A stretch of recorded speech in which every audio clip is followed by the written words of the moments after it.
the topic I'll be talking about is believing more and fearing less. There's a little saying that goes, "There's nothing to fear but fear itself." Now, if you took that and turned it into something that those who believe, the saying would go, "There is nothing to fear but God Himself." If you fear God, you know that there are a great amount of benefits that follow with doing so. The number one benefit and the number one goal of all Christians would be to reach everlasting life. And if you've read the Bible, you know that God has set out a plan to be able to allow us to get there. So that way, once we've paid our last goodbyes to earth, we can then join Him in heaven and be with our Creator forever. But the one thing about humans is that we are not perfect, unfortunately. And one thing that makes us not perfect is fear. The literal definition of fear is an unpleasant emotion caused by the belief that someone or something is dangerous or likely to cause pain or to be a threat. One thing that ties into fear or being afraid of something is doubt. When you doubt, you're not sure of something or someone will come through for you. But as we know from before, God will always be there for us when we need Him the most. So we as humans have the ability to exert fear. And sometimes when we do that, that shatters our whole believing in God all in one. So, for example, in Exodus 32, verses 1 to 6, we read about the people of Israel who just got out of slavery because Moses and God delivered them out of Egypt.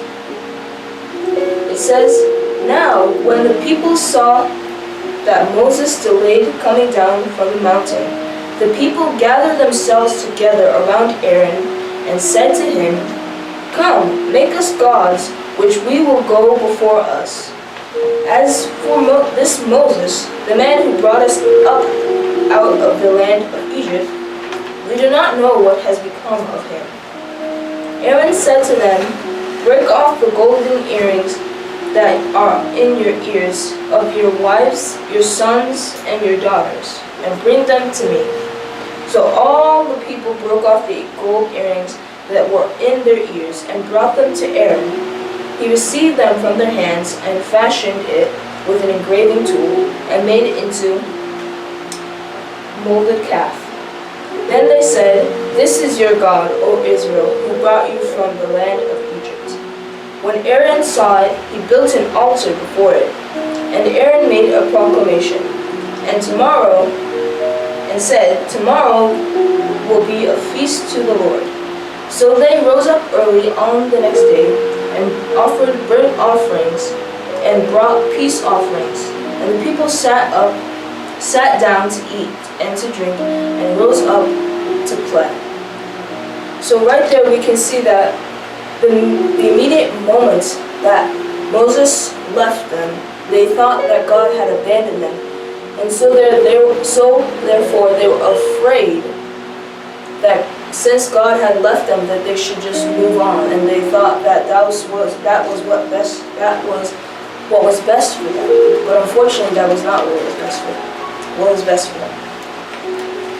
Because that they feared God leaving them, the fear got the best of them, and it took over their belief system. Now, the Bible teaches us to never fear anything, not even the devil himself. It also says not to be fearful of things like poverty or uncertainty, because God will always be on our side. So 3 examples of people, of God, sticking by people's sides would be Daniel and the lion's den, Ruth and Naomi, and Shadrach, Meshach, and Abednego. So the first person that I want to talk about the story is with Daniel, where God had protected Daniel from the lions, even though his enemies really, really wanted Daniel to go away. And the only reason why they wanted Daniel to go away is because he was praying to the Lord in in his house openly. So if we flip to Daniel 6, verse 22, I'll give everybody a minute to get there.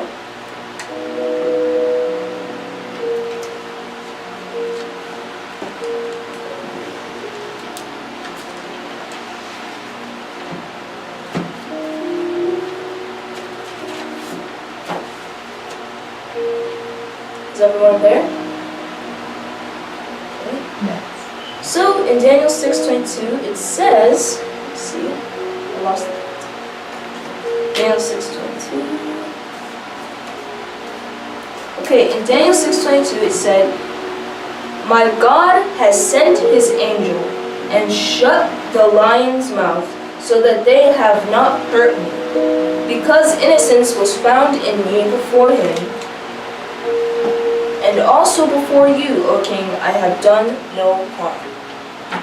And so we read that because Daniel was a faithful servant and he didn't fear anything but God himself, he was able to live through that night and to be able to be alive. And in return, the king sent those people that tricked him and put them in the lion's den. And immediately, the lions opened up their mouth and ate them up. So that shows you that you should trust God, and you shouldn't try to go against him, because then it'll come back to bite you in the butt. Sometimes literally. And a next example would be Ruth. So if you flip to Ruth 1. Verses 1 to 6. I'm only going to be reading the first verse because it's quite long. Once everybody gets there, they can raise their hand. Okay. It says, Naomi loses. "In the days when the judges ruled, there was famine in the land, and a man from Bethlehem in Judah went to live in the land of Moab. He and his wife and his 2 sons." Okay, I'm going to continue reading. The name of the man was Elimelech. The name of his wife was Naomi, and the names of their 2 sons was Mahlon and Chilion. They were Ephraimites from Bethlehem in Judah, and they went to Moab and lived there. Now Elimelech, the husband of Naomi, died, so she was left with her 2 sons. They took Moabite wives for themselves. The name of one was Orpah, and the name of the other was Ruth. They lived there about 10 years. Then Mahlon and Chilion also died, and Naomi was left without her 2 sons and her husband. So she got up with her daughters-in-law to return from the land of Moab, for in the land of Moab she had heard that the Lord had visited his people by giving them food. So in this scripture we learn that Ruth and her mother-in-law, they basically lost all their immediate and close family. So even by this, they stuck together because of their mother-daughter bond that God allowed to happen. So later on in the chapter, towards the end, Ruth finds a job in a field, and she meets one of Naomi's relatives, and she ends up marrying him, and with that we know that God had blessed her with a new husband, with a job, and with money, and he also blessed her with a baby, which, if you read further in, you know that that baby would be the future grandfather of David, Israel's greatest king. Now, what the moral of Ruth, from my perspective, would be that even though bad things happen to us, we still have the Lord to count on if we stay faithful to Him through those bad times. Because those bad times are like tests. They're like tests to see whether or not we'll stay with God or we'll drift away from Him. And it's very important that in those bad times that we stick with this book right here. Because without this book, a lot of people would be going some other places that we don't want anyone to go to. So, the last story I want to talk about here is Shadrach, Meshach, and Abednego. And how they were thrown into the fire because they would not bow down to this huge statue of King Nebuchadnezzar. So, if we could flip to Daniel 3, verses 25 to 29. I'm going to go back all the way here.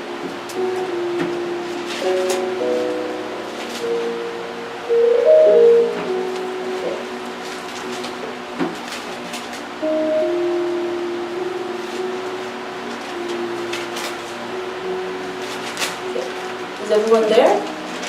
Okay, start reading.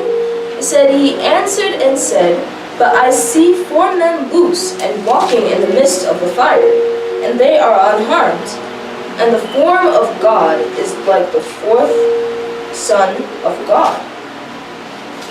Then Nebuchadnezzar came near to the mouth of the burning fiery furnace and spoke, and said, "Shadrach, Meshach, and Abednego, you servants of the Most High God, come out and come here." Then Shadrach, Meshach, and Abednego came out of the midst of the fire. The officials, governors, and captains, and the king's counselors gathered together, saw the men upon whose bodies the fire had no power, nor was a hair of their head singed. Neither were their coats changed, nor had the smell of the fire even come upon them. Then Nebuchadnezzar spoke and said, "Bless the Lord, or blessed be the God of Shadrach, Meshach, and Abednego, who has sent his angel and delivered his servants who trusted in him.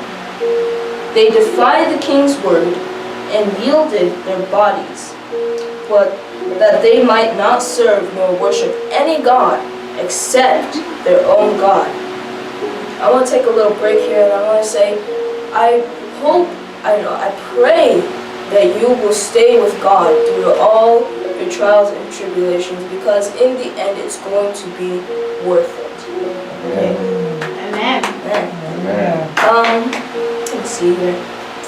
"Therefore I make a decree that every people, nation, and language which speaks anything amiss against the God of Shadrach, Meshach, and Abednego shall be cut in pieces, and their houses shall be made a dunghill. Because there is no other God who can deliver in this way."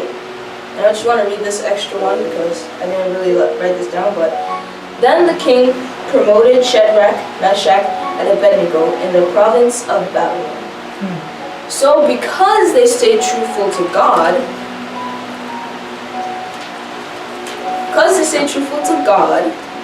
they got something way bigger out of it. So that just adds to the greater list of benefits that you could get. Now, I really want to say this last thing before I end this, is my message really for you today is to believe more in God and trust that if you do something for Him, like evangelize or bring one soul into the potential heaven boat, that He will do something for you. And with that said, also, if you fear less, you can then become fearless, because you have the assurance that God is always with you. Thank you for hearing my sermon, and have a good night. Amen.